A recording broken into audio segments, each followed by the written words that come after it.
5 1/2 mixed ஃப்ராக்ஷனாக இருக்கிறத ஃப்ராக்ஷனாக மாற்றணும். 5 2s are 10, 10 + 1 11. அப்போ 11/2 ப்ளஸ் இந்த 3/4 ஃப்ராக்ஷனாக தான் இருக்குது. ஆஃப்னா multiplication 8/9 that is equal to நம்ம என்னன்னு கண்டுபிடிக்கணும். ஓகேங்களா? இப்போ இது ரெண்டு மல்டிப்ளிகேஷனில் தானே இருக்குது, ஏதாவது கேன்சல் ஆகுதான்னு பார்க்கலாம்.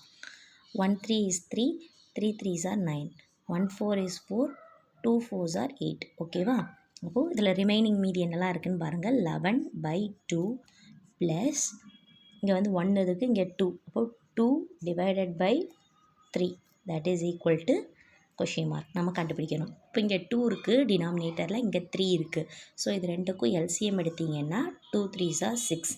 ஸோ இதை வந்து 3ஆல் மல்டிப்ளை பண்ணணும். அப்போது 33 ப்ளஸ் இதை 2ஆல் மல்டிப்ளை பண்ணணும். 2 2s are 4 that is equal to question mark நம்ம கண்டுபிடிக்கணும். அப்போது 33 + 4 வந்து என்னது 37 divided by 6 that is equal to question mark. இதை கேன்சல் பண்ணால் 6 6 are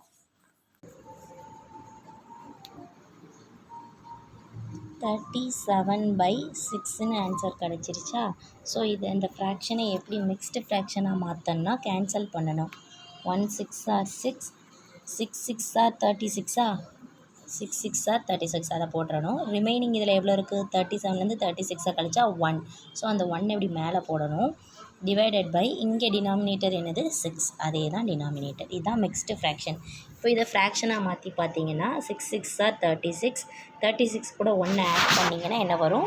37/6. அதாவது இந்த கிடச்ச ஆன்சரே கிடச்சிரும் 37/6. ஓகேங்களா? ஃப்ராக்ஷனை மிக்ஸ்டு ஃப்ராக்ஷனாக இப்படி தான் மாற்றணும். 6 1/6ன்னு இருக்கா? இந்த ரெண்டு நம்பரையும் மல்டிப்ளை பண்ணிக்கணும். இந்த ரெண்டு நம்பரையும் இந்த ஒரு நம்பரை ஆட் பண்ணிக்கணும். ஓகேவா? இதை மல்டிப்ளை, இதை ஆட். அப்போ 6 6 are 36, 36 + 1 வந்து 37 டிவைடட் பை அதே 6 தான். ஓகேவா?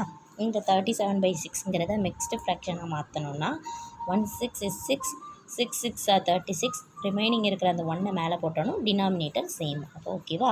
இப்படி தான் ஃப்ராக்ஷனை மிக்ஸ்டு ஃப்ராக்ஷனாகவும் மிக்ஸ்டு ஃப்ராக்ஷனை ஃப்ராக்ஷனாகவும் மாற்றணும். ஓகேங்களா? சிம்பிளிஃபிகேஷனில் இனிமே வந்து பாட் மாஸ் அந்த ரூல்லாம் வரும். அது அப்கமிங் ஷார்ட்ஸில் பார்க்கலாம். ஓகேவா? பாட் மாஸ் பின்னா ப்ராக்கெட், அதாவது மல்டிப்ளிகேஷன் தான். Sorry bracket. ஓனா ஆஃப்னா தான் மல்டிப்ளிகேஷன், டினா டிவிஷன், எம்னா மல்டிப்ளிகேஷன், ஏனா அடிஷன், எஸ்னா சப்ட்ராக்ஷன். ஓகேங்களா? இந்த மாதிரி இதெல்லாம் நம்ம சிம்பிளிஃபிகேஷனில் வரும். அதையும் அப்கமிங் ஷார்ட்ஸில் பார்க்கலாம். தேங்க்யூ ஃபார் வாட்சிங்.